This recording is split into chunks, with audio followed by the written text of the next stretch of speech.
सभी को मेरा नमस्कार। कैसे हैं आप सभी? शायद अच्छे ही होंगे।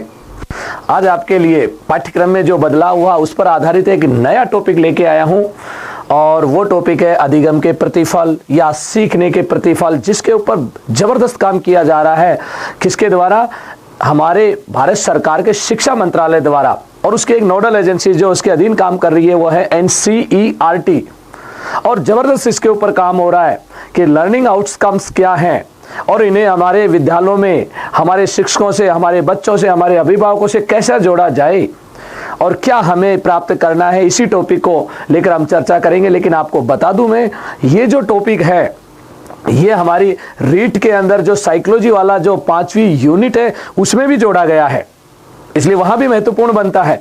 उसके बाद जितने भी हमारे टीचिंग सब्जेक्ट्स हैं, चाहे हमारी साइंस हो, चाहे हमारी मैथ हो, चाहे हमारा EVS हो या चाहे हमारा SST हो, सभी में जोड़ा गया इस पेपर। और इसी पर हम बात करेंगे। इसमें मैं सारे विषयों को समाहित करूंगा और देखेंगे लर्निंग आउटकम क्या है। लेकिन इस टॉपिक पे आने से पहले तो देखिए दोस्तों, हम कुछ ऐसी चीजों को जानेंगे। अंतरराष्ट्रीय स्तर की नोडल एजेंसियां और भारतीय स्तर की और हमारे राजस्थान स्तर की नोडल एजेंसियों के बारे में थोड़ा जानेंगे, क्योंकि इन एजेंसियों के सहयोग बिना लर्निंग आउटकम तैयार हो ही नहीं सकते। तो इसी पर हम बात करते हैं। और देखिए, सबसे पहले देखिए हम बात करते हैं वैश्विक स्तर पर। और वैश्विक स्तर पर यदि बात करें तो देखिए, दुनिया की सबसे बड़ी जो अगर एजेंसी है, नोडल एजेंसी है, उसका नाम क्या है? UNO। कौन सी एजेंसी है? संयुक्त राष्ट्र संघ। अब संयुक्त राष्ट्र संघ ये सबसे बड़ी एजेंसी है और इस एजेंसी के अंदर भी एजेंसी है जो शिक्षा के क्षेत्र में काम कर रही हैं, जिनका नाम क्या है? यूनिसेफ। और दूसरी एक एजेंसी और है यूनेस्को।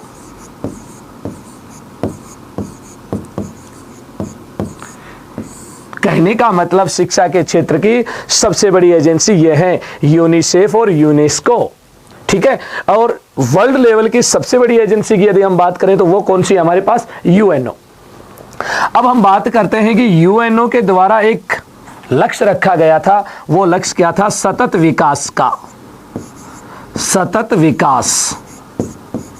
ध्यान रखना दोस्तों एक बात, ये जो सस्टेनेबल डेवलपमेंट है, जिसको अंग्रेजी के अंदर देखिए कहते हैं सस्टेनेबल डेवलपमेंट, और हम इसे लिखते हैं SD से। ये जो सस्टेनेबल डेवलपमेंट जो है, नॉर्वे के प्रधानमंत्री द्वारा दिया गया एक शब्द था ग्रैहम बेल द्वारा, और उनका एक रिपोर्ट थी। उस रिपोर्ट के अंदर इस शब्द का प्रयोग किया गया और उसके बाद पृथ्वी सम्मेलन में भी इसकी चर्चा हुई कि हमें डेवलपमेंट तो करना है लेकिन संसाधनों का संरक्षण करते हुए।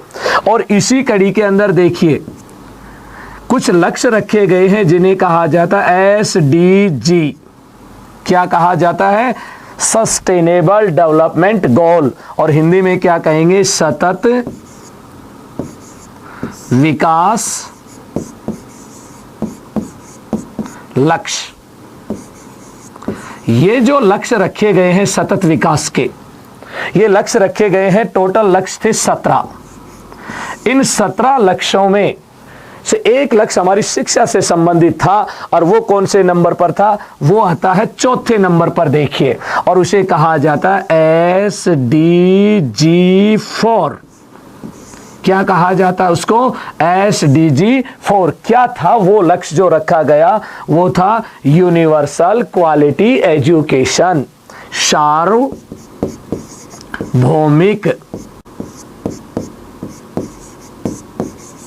गुणात्मक शिक्षा। गुणात्मक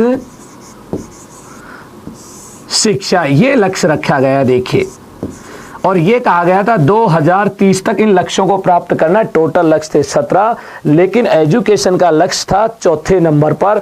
और इस 4थे नंबर के जो लक्ष्य की यदि हम बात करें तो ये लक्ष्य क्या था? यूनिवर्सल क्वालिटी एजुकेशन, सार्वभौमिक गुणात्मक शिक्षा। अब इस लक्ष्य को प्राप्त करना है, इसी के लिए कुछ कार्य योजना बनती है, क्योंकि इससे पहले बहुत सारी योजनाएं आई। इससे पहले था एजुकेशन फॉर ऑल, उसका उद्देश्य क्या था? सभी को शिक्षा उपलब्ध कराना।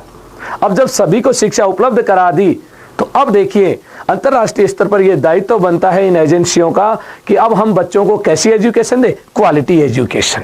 अब क्वालिटी से कोई कंप्रोमाइज नहीं होगा, इसी के ऊपर ये काम करने लगती हैं।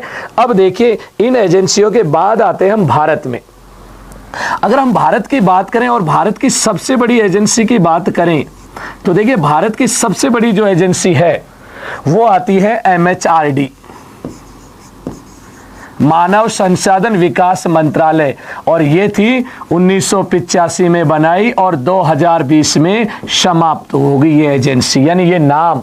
और 2020 में इसकी जगह एक नया नाम आया MOE, मिनिस्ट्री ऑफ एजुकेशन, और जिसे क्या कहते हैं हम, शिक्षा विभाग या शिक्षा मंत्रालय। क्या कहते हैं हम, शिक्षा मंत्रालय। ये भारत की सबसे बड़ी एजेंसी, इस शिक्षा मंत्रालय के अंतर्गत स्कूल क्षेत्र की सबसे बड़ी एजेंसी कार्यरत है और जिसका नाम क्या है, NCERT। ये हमारे देश की सबसे बड़ी नोडल एजेंसी है स्कूल शिक्षा की, जो हमारा पाठ्यक्रम भी बनाती है, दिशा निर्देश भी देती है समय समय पर। और ये कहां पर है, दिल्ली में। अब कई बार ये रहता है कि इसका नाम क्या है, national council of educational research and training, Hindi में कहते हैं राष्ट्रीय शैक्षिक अनुसंधान परिषद। कहां पर है ये, दिल्ली में, प्रशिक्षण परिषद की बात कर रहे हैं। अब देखिए इस एजेंसी के अधीन प्रत्येक राज्य के अंदर भी ये खोली गई है। नेशनल की जगह क्या है, स्टेट, SCERT। स्टेट लेवल की सबसे बड़ी एजेंसियां, कहीं तो कहते हैं SIERT, तो कहीं कहते हैं हम SCERT। अब देखिए हर राज्य में SCERT है, तो कैसे पहचान करेगी ये राजस्थान की है। अगर हरियाणा में होता तो H लगा देते, राजस्थान में है तो इसके आगे क्या लगा देते हैं, R। देखिए अब आप, और क्या बन गया, Rajasthan state council of educational research and training. कहां पर है, सहेलियों की बाड़ी, उदयपुर। यह है हमारी नोडल एजेंसी, स्टेट के अंदर काम करने वाली सबसे बड़ी एजेंसी। अब ये कुछ एजेंसियां थी जैसे UNO, यूनिसेफ, यूनेस्को, और उसके बाद देखिए भारत में MHRD, ministry of education, NCERT, RSCERT। ये एजेंसियां हमारे शिक्षा के क्षेत्र में नोडल का काम करती हैं। अब देखिए अभी ये आया है क्वालिटी एजुकेशन का कंसेप्ट, लेकिन हमारे स्टेट में तो काफी पहले से चल रहा है, हमारे देश में भी चल रहा है ये। लेकिन बात ये है कि हमारे बच्चों को प्राप्त हुई या नहीं हुई वो बाद की बात है। हम यदि बात करते हैं देखिए RTE की, भारत में RTE एक्ट 2009, इस एक्ट में स्पष्ट कहा गया 6 से 14 वर्ष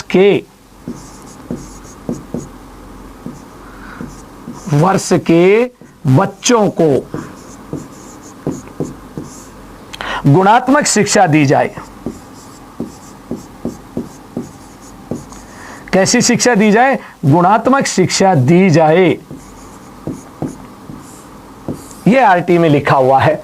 अब बच्चों को गुणात्मक शिक्षा देने के लिए हमारी स्टेट गवर्नमेंट द्वारा एक बहुत शानदार कार्यक्रम चलाया गया, और उस कार्यक्रम को हम देखेंगे तो केवल अभी तो हम परिचय कर रहे हैं, लर्निंग आउटकम पे नहीं आए, जैसे ये क्या है, ये क्या है, ये क्या है। और ये RTE, right to education act 2009 में स्पष्ट लिखा है 6 से 14 वर्ष के बच्चों को कैसी शिक्षा दी जाए, गुणात्मक क्वालिटी एजुकेशन। अब क्वालिटी एजुकेशन जनरली तो मिल नहीं सकती, क्वालिटी एजुकेशन के लिए एक प्रोग्राम लॉन्च किया गया राजस्थान के अंदर, और वो जो प्रोग्राम जो लॉन्च किया गया उस प्रोग्राम का नाम है state initiative for quality education.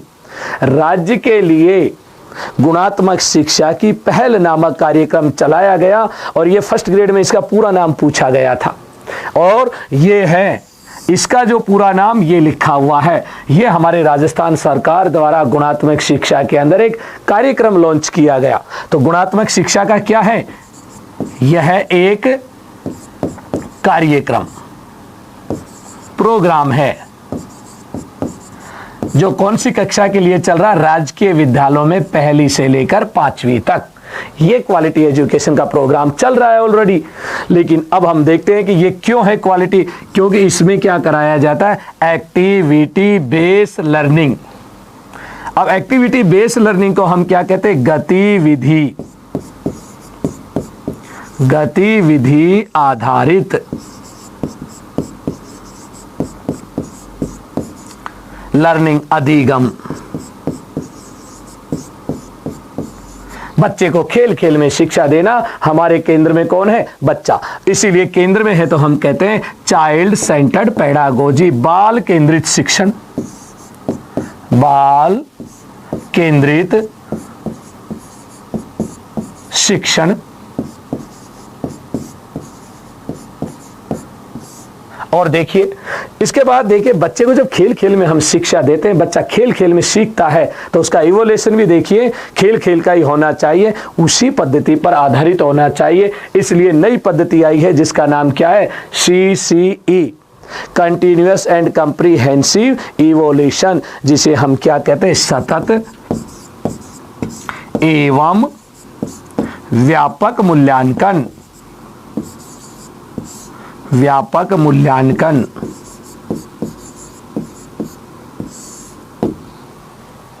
पीछे चलें और देखिए अंतरराष्ट्रीय स्तर पर हम देखें तो किस पर जोर दिया गया था? सार्वभौमिक गुणात्मक शिक्षा पर। इससे पहले कार्यक्रम आया था एजुकेशन फॉर ऑल, सभी को शिक्षा उपलब्ध कराना। अंतरराष्ट्रीय स्तर पर शिक्षा उपलब्ध हो गई तो अब कार्यक्रम में यह कहा गया कि शिक्षा कैसी हो? Universal quality education. और ये क्वालिटी एजुकेशन कार्यक्रम आया उससे पहले ही राजस्थान में एक कार्यक्रम लॉन्च हो चुका था जिसका नाम क्या था? State initiative for quality education. और इस एजुकेशन जो कार्यक्रम की यदि बात करें इसमें 3 क्रियाएं हैं, तभी हम कहते हैं इसमें क्या है? क्वालिटी बेस है ये। अर्थात SIQ क्या है? एक्टिविटी बेस्ड लर्निंग है भी, चाइल्ड सेंटर्ड पेडागोजी है, और CCE क्या है? मूल्यांकन की पद्धति है। अब चलते हैं हमारे देश के अंदर एक बहुत बड़ा सर्वे करवाया गया UNO की एक एजेंसी यूनिसेफ द्वारा। और यूनिसेफ ने एक देखिए जो हमारे यहाँ सर्वे कराया, उस सर्वे करवाने का उद्देश्य क्या था कि वास्तव में भारत के अंदर क्वालिटी एजुकेशन चल रही है, क्या इसके सभी राज्यों में क्वालिटी एजुकेशन है या नहीं है, इसका पता करना था। और भारत के सभी राज्यों में क्वालिटी एजुकेशन है या नहीं, इसके लिए देखिए हमारा जो सहयोग किया वो किसने किया? यूनिसेफ ने। और यूनिसेफ ने कैसे हमारा सहयोग किया? तो देखिए हम बात करते हैं यूनिसेफ।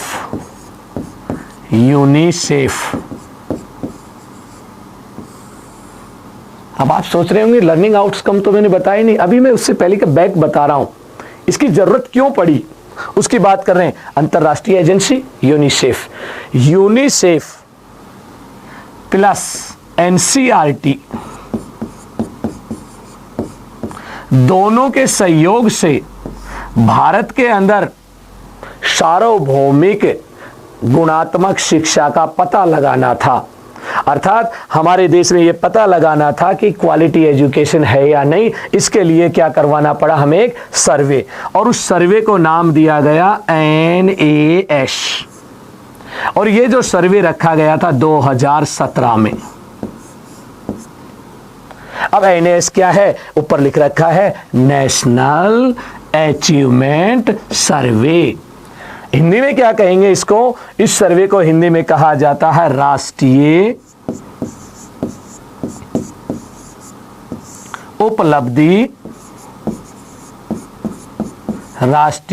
उपलब्धि सर्वेक्षण। ये देखिए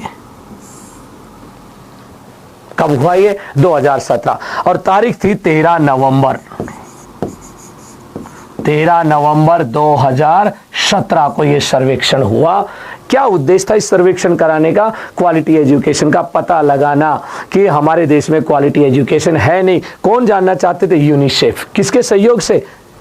NCERT के सहयोग। इन दोनों ने देखिए पेपर तो बनाया NCERT ने, और हमारा वित्तीय सहयोग किसने किया? यूनिसेफ ने। और पूरे देश के अंदर देखिए सर्वे हुआ। याद रखना ये जो सर्वे था कक्षा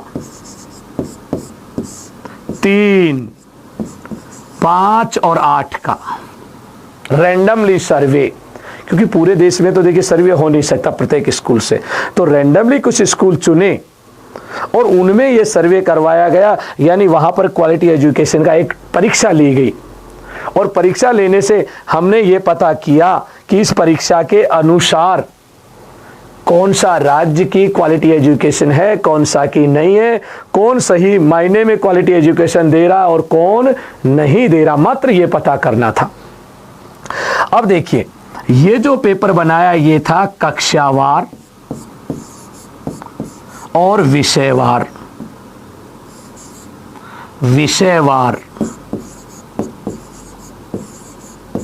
ध्यान से देखना, ये कुछ चीजें कक्षावार और विषयवार देखिए ये बनाया गया था पेपर, और इसके सर्वे का नाम रखा राष्ट्रीय उपलब्धि सर्वेक्षण नेस्ट 2017, और एक साथ पेपर लिया गया पूरे देश में 13 नवंबर 2017 को। कक्षा 3, कक्षा 5 और कक्षा 8 पर्यावरण का, हिंदी का और गणित का, ये हमारे यहाँ पर देखिए सर्वेक्षण किया गया। उसके अलावा देखिए जो था सामाजिक अध्ययन का सर्वेक्षण।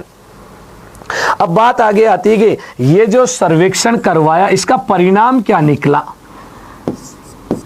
परिणाम, यदि हम परिणाम की बात करते हैं तो परिणाम हमारे सामने कक्षा 3 में यदि हम देखते हैं पहला स्थान किसने प्राप्त किया था, ये प्राप्त किया था कर्नाटक ने। कौन से राज्य ने? कर्नाटक। दूसरे नंबर पर देखिए राज्य जो था वो था आंध्र प्रदेश। लेकिन तीसरे नंबर पर हमारा राजस्थान। याद रखना कक्षा 3 में हमारा कौन सा स्थान था? हमारा कक्षा 3 में तीसरा स्थान राजस्थान के अंदर। इस सर्वे का परिणाम कह रहा है, इसी रिपोर्ट कह रही है किसमें? Quality education. क्योंकि सर्वे किस चीज के लिए था? मैं बार बार बोल रहा हूं, गुणात्मक शिक्षा का, गुणात्मक शिक्षा को लेकर था कि राज्यों में गुणात्मक शिक्षा दी जा रही है या नहीं दी जा रही है, इसको लेकर था। उसके बाद कक्षा 3 के बाद देखिए हम चलते हैं कक्षा 5, और 5 में वही पहला स्थान किसका? कर्नाटक का। लेकिन यहां दूसरा स्थान हमारा राजस्थान का। देखिए कक्षा 8 में आते हैं हम, देखिए कक्षा 8 में राजस्थान का पहला स्थान। Very good. कक्षा 8 की परफॉर्मेंस पूरे देश के अंदर हमारी पहला स्थान और पहली रैंक लेके आए हम, और सब राज्यों को पीछे छोड़ दिया। इस रिपोर्ट ने सबको चौंका दिया। क्यों भाई? इस रिपोर्ट ने, हम देखे इस रिपोर्ट से पहले कि थोड़े बैक में चले तो राजस्थान एक शिक्षा की दृष्टि से पिछड़े राज्यों की श्रेणी में आता था। लेकिन जब ये रिपोर्ट आई, इस रिपोर्ट ने सबको चौंका दिया और राजस्थान को अग्रिम पंक्ति में लाकर खड़ा कर दिया कि शिक्षा के क्षेत्र में राजस्थान कहीं पीछे नहीं है। आज आप जिस राजस्थान की बात कर रहे हैं, बदला हुआ राजस्थान आपके सामने ये रिपोर्ट कह रही है, मैं नहीं। इसलिए बाकी राज्यों में खलबली मच गई इस रिपोर्ट के आने के बाद। बाकी राज्यों ने अपने डेलीगेशन भेजे, और यहां पर देखिए आकर वो डेलीगेशन आए और उन्होंने आके पूछा कि भाई आप लोगों ने क्या किया ऐसा जो राजस्थान को आप फर्स्ट, सेकंड, थर्ड रैंक पर ले आए। तो देखिए हमारे यहां क्वालिटी एजुकेशन है, क्योंकि इससे पहले कार्यक्रम चल रहा था SIQE, उसके माध्यम से क्या दी जा रही थी? हमारे स्कूलों में क्वालिटी एजुकेशन दी जा रही थी। अब बात करते हैं इनके अलावा, क्योंकि रिपोर्ट तो बनी। अब राजस्थान में इस रिपोर्ट का असर क्या रहा भाई? राजस्थान में देखिए, राजस्थान में पहले नंबर पर जो जिला था कक्षा 3 में झुंझुनू। कौन सा जिला आया? झुंझुनू। कक्षा देखिए 3 के अंदर देखते हैं, ये तो कौन सी थी? कक्षा 3, और उसके बाद देखते हैं कक्षा 5, दोनों में झुंझुनू का पहला स्थान।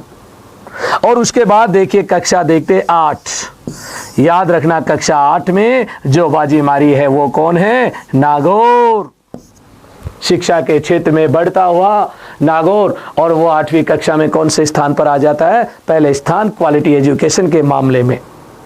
तो देखिए एक सर्वे हुआ 2017 के अंदर यूनिसेफ और NCERT के सहयोग से पूरे देश में। सर्वे होने के बाद उस सर्वे की रिपोर्ट आई।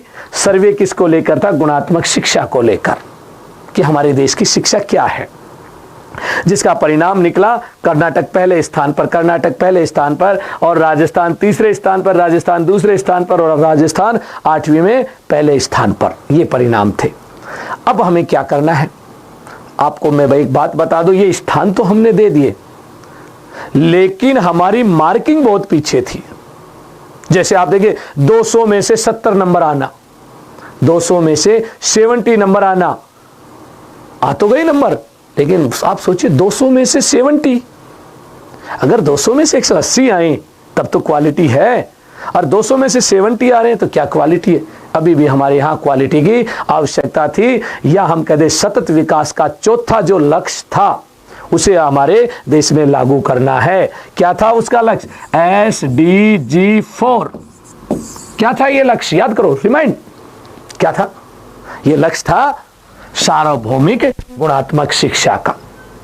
इसी के ऊपर अब आगे बात करते हैं। अब देखिए, इस लक्ष्य को प्राप्त करना है तो हमें कुछ बदलाव करने पड़ेंगे हमारी सीखने सिखाने की शैली में, हमारे कक्ष में, हमारे शिक्षक में, हमारे अभिभावक में, हमारे शिक्षा अधिकारियों में, सब में बदलाव करने पड़ेंगे। और ये बदलाव के लिए नई पाठ्य जो चर्याएं हैं, पाठ्य वस्तुएं हैं, तैयार करनी पड़ेंगी, नई किताबें बनानी पड़ेंगी, और तब जाकर ये बदलाव आ सकता है, और तब जाकर देखिए हमारे यहाँ क्वालिटी आ सकती है। और इसी के लिए, क्वालिटी लाने के लिए एक कार्यक्रम लॉन्च किया गया। उस कार्यक्रम का नाम है, तो वो है अधिगम के प्रतिफल, और इंग्लिश में कहा जाता है लर्निंग आउटकम्स, और इन्हें शॉर्ट में लिखा जाता है, ध्यान रखना, LOS। बात देखिए, लर्निंग आउटकम एक दिन की उपज नहीं है, 2017 का सर्वे है, इसीलिए मैंने लिखा है। इसका आधार माना गया है, ऑब्जेक्टिव टाइप परीक्षा प्रणाली में पूछा जाता है, अधिगम के प्रतिफल का आधार किसे माना गया? नेशनल अचीवमेंट सर्वे ऑफ 2000 को। पहला ही क्वेश्चन सही होगा अपना, देखना।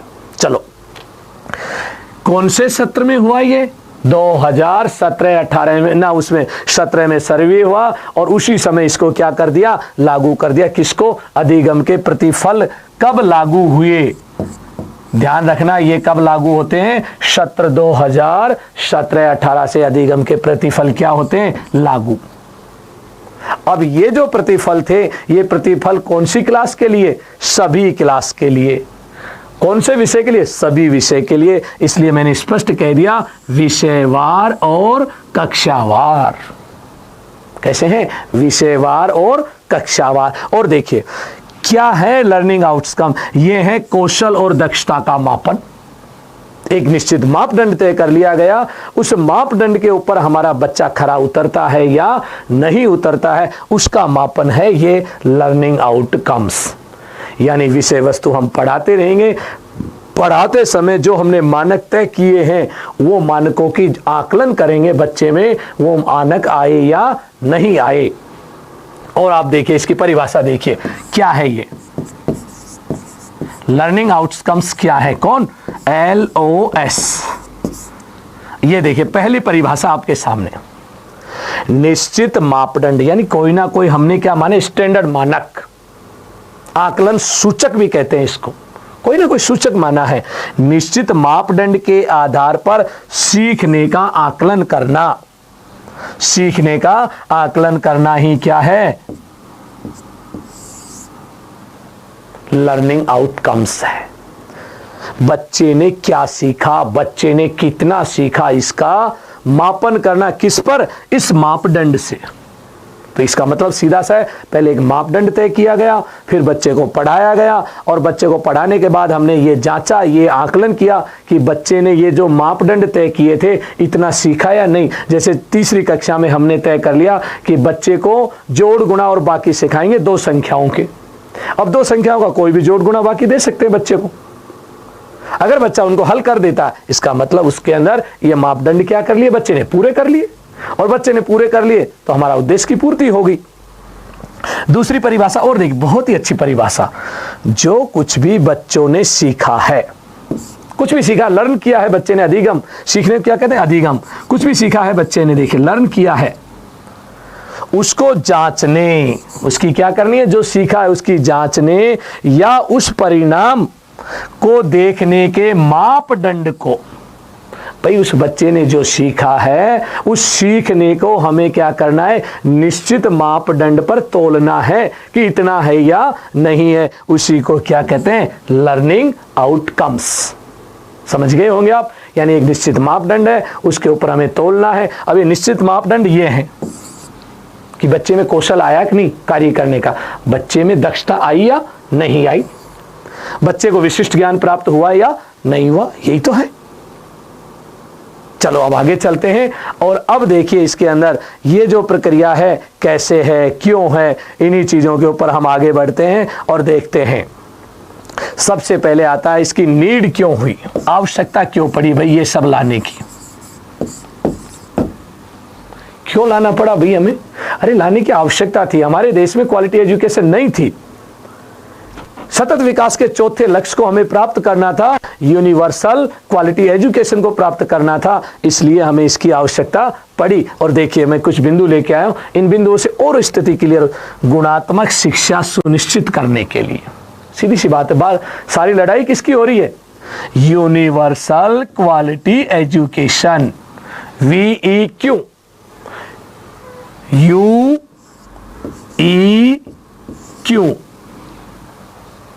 क्या है ये, यूनिवर्सल कैसी एजुकेशन, क्वालिटी, या हम इसको लिख सकते हैं यूनिवर्सल क्वालिटी एजुकेशन, ऐसे लिख लें और याद रह जाएगा, इसको हटा देते।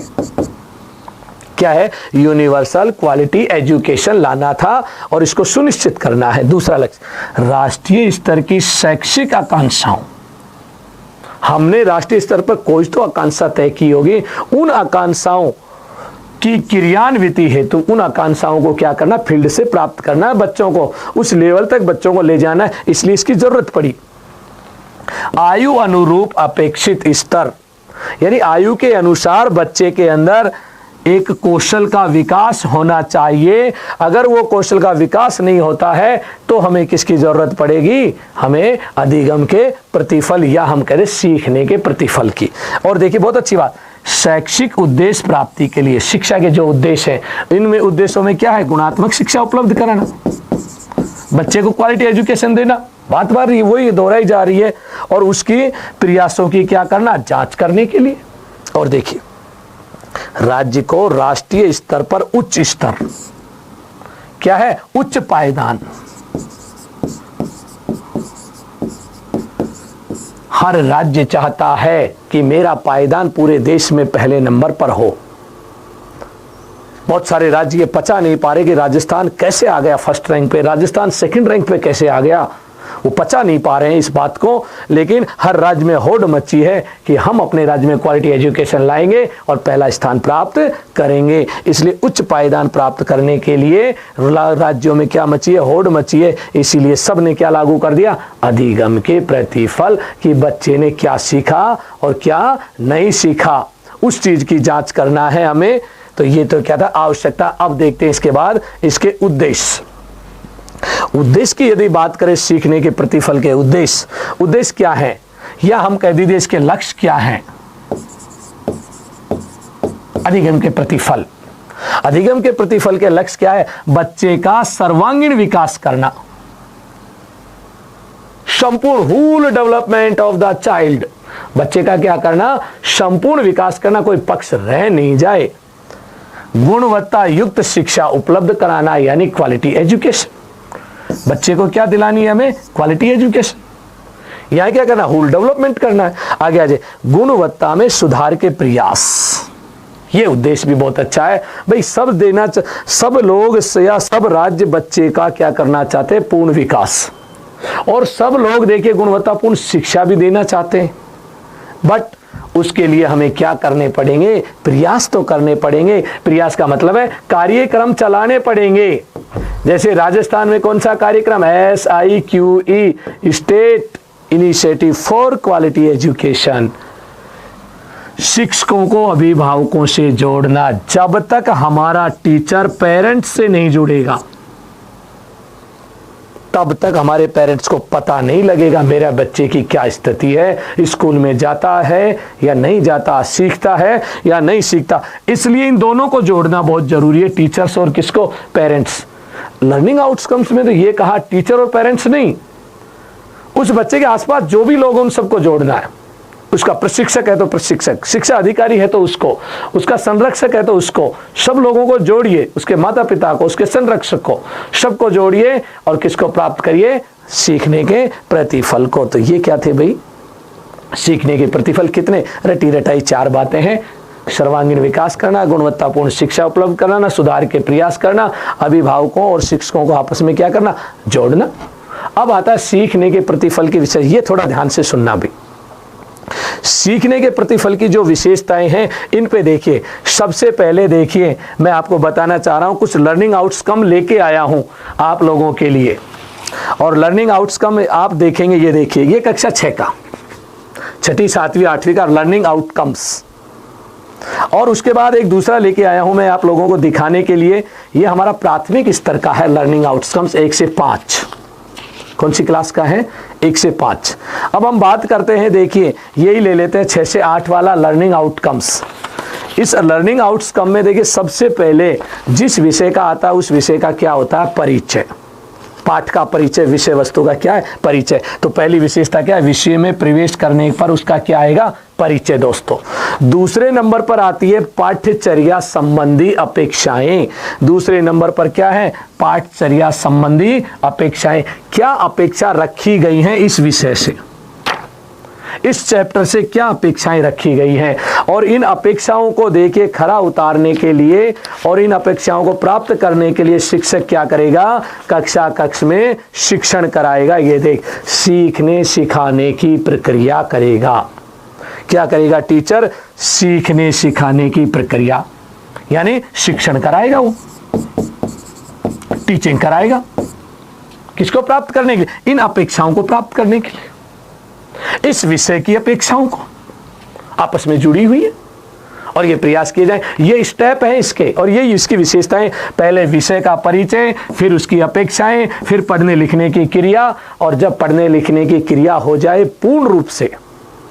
अब दोबारा देखिए, सबसे पहले क्या था, विषय, और उस विषय का परिचय। परिचय हो गया तो क्या, अपेक्षाएं। अब अपेक्षाएं देखिए, इन अपेक्षाओं को प्राप्त करने के लिए क्या करेंगे, सीखने सिखाने की प्रक्रिया, टीचिंग। और जब टीचिंग कर लेंगे तो जो हमने मानक तय किए थे, मापदंड जो तय किए थे, ये अपेक्षाएं, उनकी पूर्ति हुई या नहीं हुई, ये जांच करते हैं। और जिस चीज से ये जांच करते हैं वो कहलाता है LOS। ये पूरी प्रक्रिया है, देखो ये काम करना है हमें। अब आता है एक बात, चेक पॉइंट, बहुत ही महत्वपूर्ण चीज भाई, जांच बिंदु। जांच बिंदु, याद रखना इस चीज को भाई। जांच बिंदु अंग्रेजी में कहते हैं चेक पॉइंट। सबसे पहले बच्चे को जो सीखने सिखाने की प्रक्रिया कर रहे हो ना, टीचिंग, उस प्रक्रिया में पढ़ाते पढ़ाते ये जांच करना है बच्चे को ये बिंदु आता है कि नहीं आता। कैसे करेंगे भाई, मौखिक कर लें, लिखित कर लें, मात्रात्मक कर लें, गुणात्मक कर लें, लेकिन पूछे जरूर। पढ़ाते समय भी पूछ सकते हैं और पूरा पाठ पढ़ाने के बाद अंत में भी पूछ सकते हैं। चेक पॉइंट कभी भी किया जा सकता है, शिक्षण से पहले, शिक्षण के अंदर या शिक्षण के बाद, जब चाहें तब आप क्या कर सकते हो, चेक कर सकते हो उस बच्चे को कि आपने ये चीज सीखी या नहीं सीखी। चेक पॉइंट का मतलब क्या है, उस बच्चे की जांच कर सकते हो, उस बच्चे का आकलन कर सकते हो कि भाई ये चीज आती है कि नहीं आती, आपको सीखी या नहीं सीखी। चलो आगे चलते हैं। व्यक्तिक, इंडिविजुअल, थोड़ा ये गलत लिखा है, व्यक्तिक, मैं लिख देता हूं यहां, व्यक्तिक, इंडिविजुअल, क्योंकि हमारी क्लास में सब प्रकार के बच्चे, उच्च बौद्धिक क्षमता वाले, मध्यम प्रकार के और लो लोग होते हैं जो थोड़े पिछड़े होते हैं, CWSN, चाइल्ड विद डिसएबिलिटी वाले कमजोर बच्चे भी होते हैं, मंदबुद्धि बच्चे, उनके लिए अलग से किताब बनाई है। उनके स्तर निर्धारण किए भी आपको ये सीखना है, और जो बच्चे देखिए सामान्य बुद्धि के हैं उनको क्या सीखना, ये सब तय किया गया है। तो देखिए उनके अनुरूप अवसर दिया है सीखने को। और देखिए और बात करें, एक से अधिक सिखाने की प्रक्रियाओं पर बल, टीचर एक विधा से नहीं सिखाए, बहुत सारी विधाओं को अपनाते हुए सिखाए बच्चे को। तो देखिए बच्चा एक प्रकार से नहीं सीखता, जैसे गणित की बात करें, एक फॉर्मूले से नहीं सीखता है, दूसरा फॉर्मूला अप्लाई करते हैं, तरीके बहुत सारे होते हैं गणित में। ऐसे ही किसी भी विषय को हमें बच्चे को सिखाना है, पढ़ाना नहीं है। बार बार इस बात पे मैं जोर दे रहा हूं, क्वालिटी एजुकेशन देनी है, बच्चे को सिखाना है, पढ़ाना बिल्कुल भी नहीं है। और जब बच्चा सिखाने का मतलब अधिगम, वो चीज आनी चाहिए, और ये बहुत सारे तरीकों से आनी चाहिए बच्चे को। और देखते हैं अगली विशेषताएं, स्पाइरल जुड़ाव। अब एक नया शब्द आ गया हमारे पास, स्पाइरल।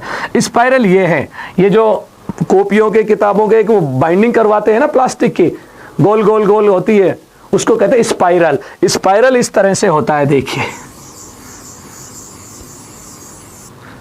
स्पाइरल बाइंडिंग बहुत ही महत्वपूर्ण सवाल है, ये पूछा जाता है परीक्षाओं में कि सीखने के प्रतिफल कैसे जुड़े हुए हैं आपस में। कक्षा 3, कक्षा 4, कक्षा 5, कक्षा 6, कक्षा 7, कक्षा 8, क्या ये आपस में जुड़े हैं? बिल्कुल जुड़े हैं। नीचे बच्चा देखिए कक्षा 3 का, और बढ़ता बढ़ता कहाँ पहुंच गया, और उस बच्चा का दक्षता स्तर कितना चौड़ा हो जाता है। देखिए आप उस बच्चे में कितने ज़्यादा कौशल आ जाते हैं, और बच्चा कितनी सारी कलाएं सीख जाता है। तीसरी में थोड़ा सा सीखा, तो ये सीखने का एक संबंध है, जुड़ाव है। और ये जुड़ाव किस तरह का है, जो टूटना नहीं चाहिए बीच में से। अगर छल्ले नुमा होता, लूप नुमा होता, तो वो टूट जाता। स्पाइरल कभी बीच में से टूटती नहीं है, कंटिन्यू ग्रोथ करती रहती है, एक स्तर से दूसरे स्तर।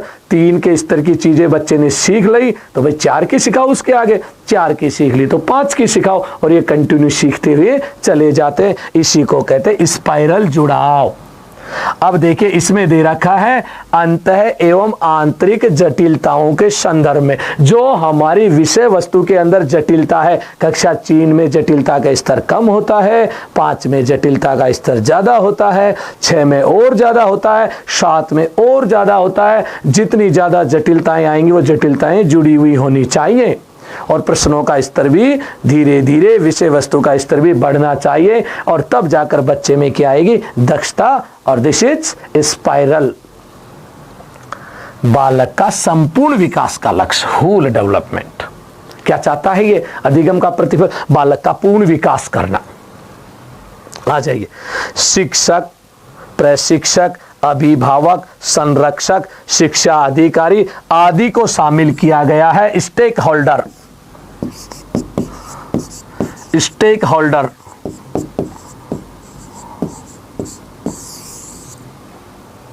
बात करते हैं। स्टेक होल्डर का मतलब होता है एक खूंटे से चारों ओर बंधे हुए हैं।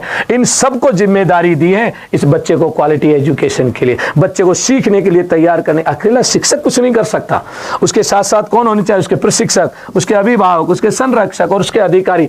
सब लोग ये जाने कि बच्चे ने क्या सीखा है। कोई परीक्षा के माध्यम से नहीं, विषय वस्तु के माध्यम से बच्चे ने सीखा क्या है, और बच्चे ने सीखा नहीं है तो क्यों नहीं सीखा है। इसलिए ये जो बुकलेट तैयार की गई है अधिगम के प्रतिफल, एक प्रति तो टीचर को दी है, एक कॉपी देखिए किसको दी है, प्रशिक्षक को, एक कॉपी अभिभावक को, एक कॉपी किसको दी है, संरक्षक को, एक कॉपी किसको दे दी, सबको दे दी कॉपी। और जो कोई आए वो बच्चे से पूछो कि बच्चे को ये अधिगम हुआ या नहीं तो सीखने सिखाने की प्रक्रिया बदलनी पड़ेगी। यदि अधिगम नहीं हुआ, इस प्रक्रिया से बच्चा नहीं सीख रहा है, तो दूसरी प्रक्रिया अपनाएं, क्योंकि अनेक प्रक्रियाओं को अपनाया जाता है कक्षा में। और हमारा उद्देश्य क्या है, बच्चे को सिखाना है, एक निश्चित मापदंड पर तोलना है बच्चे को कि बच्चे को ये प्राप्त हुआ या नहीं हुआ। और इन्हीं सब चीज़ों को कहते हैं स्टेक होल्डर। क्या कहा जाता है, स्टेक होल्डर। और देखिए बहुत अच्छी बात, सीखने सिखाने की प्रक्रिया एक निरंतर चलने वाली प्रक्रिया है भाई। तीसरी से चल गई ये प्रक्रिया तो चौथी में जाएगी, पांचवी में जाएगी, और सीखना कभी बंद नहीं होता, स्पाइरल प्रक्रिया है। जैसे बच्चा देखिए सीसी आजकल पढ़ाया जाता है, सतत एवं व्यापक मूल्यांकन। बच्चा आता है और जिस दिन बच्चा जाता है विद्यालय छोड़कर, तब तक कंटिन्यू हम पढ़ाते ही रहते हैं, सिखाते रहते हैं उस बच्चे को। इसलिए सिखाना कैसी प्रक्रिया है? सतत प्रक्रिया। और विशेषताएं देखते हैं इसमें। निर्धारित आकलन सूचकों, ये वेरी वेरी इंपॉर्टेंट भाई, ध्यान रखना। निर्धारित आकलन सूचक तैयार किए गए, ये क्या है? मापदंड है भाई, ये है इंपॉर्टेंट चीज। कुछ मानक तय कर दिए गए हैं कि ये मानक बच्चे को आते हैं तो अधिगम हुआ, और ये मानक पूरे नहीं होते तो बच्चे को अधिगम नहीं हुआ। तो निर्धारित आकलन सूचकों द्वारा सीखने सिखाने की प्रक्रिया का क्या करेंगे? आकलन, कि बच्चे ने क्या सीखा। बात आती है, आप लोग भी ये जानना चाहते हैं कि बच्चे ने क्या सीखा। इस प्रक्रिया का आकलन किसके माध्यम से करते हैं? इस मापदंड के आधार। मापदंड का नाम क्या है? निर्धारित आकलन सूचक। कुछ सूचक बनाए हैं, जैसे मैं आपको एग्जाम्पल देता हूं। अक्षांश, अक्षांश पढ़ाते कक्षा 6 की SST में। हिंदी के अंदर कुछ और चीजें पढ़ाएंगे, गणित में हम कुछ और चीजें पढ़ाएंगे, क्योंकि सारे विषय को इसमें शामिल करते हैं। अब उस बच्चे को वो अक्षांश आते या नहीं आते, व्यवहार में वो जानता भी है या नहीं। जैसे एक मटका दे दिया, बच्चे से कहा कि बेटा इस पे अक्षांश बनाना। अगर बच्चा उस पे अक्षांश बना देता है, इसका मतलब बच्चे को क्या हुआ है? अधिगम हुआ है। और हम यही तो चाहते हैं, उस बच्चे में क्या आ गई? दक्षता भी आ गई है उस कार्य के प्रति। दूसरी चीज, ये शिक्षण एवं आकलन की प्रक्रिया का दीर्घकालिक, लंबे समय तक एक उपकरण रहेगा। क्या? ये आकलन सूचक। और इस आकलन सूचक को हम मापेंगे समय समय के अनुसार, एक लंबे समय तक चलेगा। ये इसकी शिक्षण की प्रक्रिया में जो आकलन की प्रक्रिया है वो एक दिन की नहीं है। एक दिन आकलन करें, डेली चलेगी तो तीसरी में भी होगी, 8वीं में भी होगी। सब स्तर पर हम जांचेंगे बच्चे हमारे क्या सीख रहे हैं।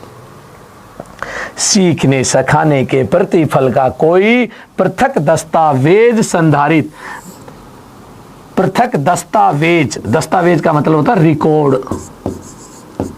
अलग से कोई कागज नहीं रखे जाएंगे कि पहला टेस्ट लिया कागज रख लो, दूसरा टेस्ट लिया कागज रख लो, तीसरा टेस्ट लिया कागज रख लो, चौथा टेस्ट लिया कागज रख लो। कितने टेस्ट ले लिए और एक रिकॉर्ड रख दिया? नहीं, इसमें आपको कोई रिकॉर्ड नहीं रखना है। तो भाई क्या करें? अरे क्लास में चैप्टर पढ़ा रहे हैं, उसी समय बच्चे से, प्रत्येक बच्चे से क्वेश्चन पूछ लो, और बच्चे आंसर दे रहे हैं, बच्चे समझ रहे हैं, तो समझिए हमें लर्निंग आउटकम प्राप्त हो रहे हैं। अगर बच्चा उत्तर नहीं दे रहा है, इसका मतलब हमारे बच्चे को कुछ आ नहीं रहा है, अब हमें दूसरी विधा से पढ़ाना चाहिए। तो कक्षा कक्ष में हमारा काम हो जाता है, क्योंकि ये चेक पॉइंट है। आगे देखिए, कोई दस्तावेज नहीं रखना, कोई रिकॉर्ड नहीं रखना इसमें भी। यह एक स्पाइरल प्रक्रिया है। अब दोबारा से फिर आ गई स्पाइरल। स्पाइरल की मैंने अभी एक डायग्राम बनाया था और आपको बताया था। कैसी प्रक्रिया है? स्पाइरल, जो टूटती नहीं है, एक बार शुरू हो गई सीखना, लास्ट तक चलने वाली प्रक्रिया, दीर्घकालिक प्रक्रिया। इसको क्या कहा जाए? स्पाइरल की यदि हम बात करें तो ये प्रक्रिया कहां से शुरू होती है? अधिगम से। कहां से शुरू होती है? जिस दिन हम बच्चे को सिखाना शुरू करते हैं वहां से। और कब तक चलती रहती है ये प्रक्रिया? जब तक शिक्षण पूरा नहीं हो जाए, जब तक वो बच्चा सीख नहीं जाए, तब तक अधिगम से शुरू होती है और अंत तक चलती है, जब तक ये प्रक्रिया अंत नहीं हो जाए। समाप्ति तक चलती है ये प्रक्रिया, और पूरी शिक्षण में ये चीज होती है, इसीलिए इसको कहा गया है स्पाइरल। उसके बाद देखिए, अगर हम बीच में ये भी जांच कर लेते चेक पॉइंट से कि भाई बच्चे ने इस लेवल पे सीखा या नहीं सीखा है, तो उस बच्चे को फिर सिखाते हैं हम और फिर आगे बढ़ते हैं। इसलिए इसको क्या कहा गया? स्पाइरल प्रक्रिया। अगला देखिए, सत्र पर्यंत। ये थोड़ा गलत लिखा है, पर्यंत। कैसी प्रक्रिया है? सत्र पर्यंत, पूरे साल भर सतत जांचे जाने वाले आकलन का सूचक सीखने के प्रतिफल के आधार के रूप में कार्य करेगा। ये देखिए, सीखने का प्रतिफल का आधार क्या है, कि बच्चे ने सीखा या नहीं सीखा। वेरी वेरी इंपॉर्टेंट क्वेश्चन है। बच्चे ने सीखा या नहीं सीखा, उसका आधार क्या है? उसका आधार है आकलन सूचक पत्र। आकलन सूचक पत्र।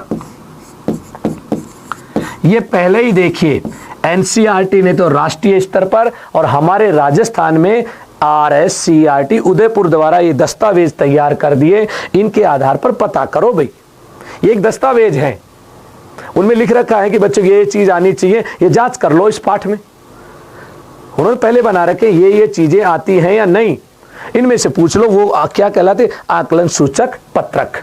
और यही परीक्षा में पूछा जाए, सीखने के अधिगम का आधार क्या है, सीखने के प्रतिफल का आधार क्या है? आकलन सूचक पत्र, जिसके आधार पर हम क्या करेंगे? जांच करेंगे कि बच्चे को अधिगम हुआ या नहीं हुआ। और यही क्या कहलाते? अधिगम के प्रतिफल। और ये था अपना एक छोटा सा टॉपिक, बड़ा शानदार टॉपिक। एक क्वेश्चन पक्का है, हर विषय में है, ये हर विषय में पूछा जाएगा। और साइकोलॉजी में भी डाला है। कितने ज्यादा सवाल बनेंगे? बहुत ज्यादा बनेंगे। अरे कुछ भी नहीं बनने, थोड़े से क्वेश्चन बनेंगे इसमें, अगर इनकी विशेषताओं को आप ध्यान से देखें। ये देखिए, कुछ विशेषताएं हैं, ज्यादा कुछ था ही नहीं इसके अंदर। देखिए, इन विशेषताओं को यदि हम देखें तो हमें पता लग जाता है ये क्या है। इससे पहले मैंने विकास की कहानी भी बताई थी आपको, क्योंकि नेस से ही क्वालिटी एजुकेशन और ये सब क्यों चल रहा है, इसको चलने का कारण यही था कि हमें हमारे राज्य में क्या लानी है, हमें हमारे देश में क्या लानी है? क्वालिटी एजुकेशन लानी है। अब एक चीज और बताता हूं आपको, देखिए थोड़ी जानकारी के लिए। सबसे पहले बनती है शिक्षा नीति।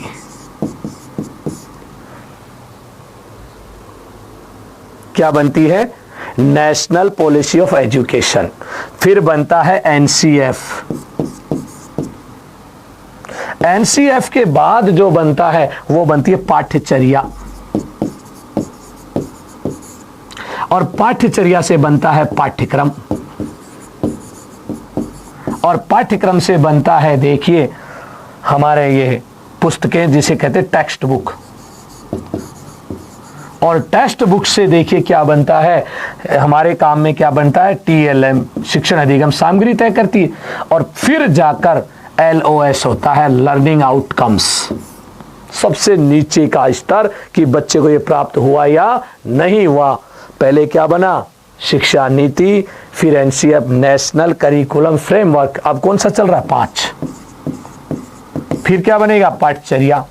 फिर क्या बनेगा? सिलेबस। इसको तो कहते हैं करिकुलम, इसको कहते हैं सिलेबस।